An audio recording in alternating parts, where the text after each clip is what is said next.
the first problem that we are facing. And it has also to do with all this discussion of today and the perception from within that we find the Muslims having about themselves.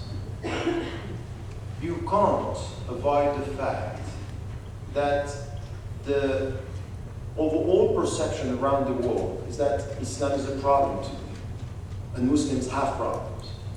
It's true in the West, but it's true also in Muslim majority countries.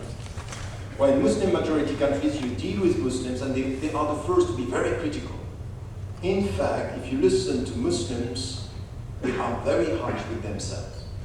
So there is a sense here that something is going wrong, that we are in a state of inferiority, that we are in a state of crisis, and we have to find solutions, and sometimes we blame the government, sometimes we blame the scholars, sometimes there is always someone to blame.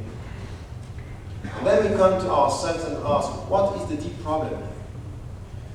When you are perceived or you perceive yourself in a state of weakness, or you victimize yourself, or you think that the others have a negative understanding of Islam and perception of Islam, you end up protecting yourself.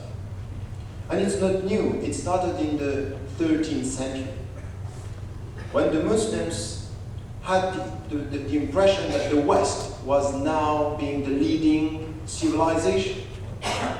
What was the first reaction, which is an obvious, natural attitude and reaction?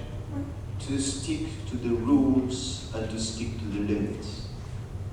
If I don't know who I am, if I'm scared of who you are, if I feel that I'm in a state of inferiority, the first thing that I'm going to do is to stick to the rules. These are my protection. And this obsession of the rules, it's important, but if you are obsessed with the rules, forgetting the meaning, you are losing the spirit.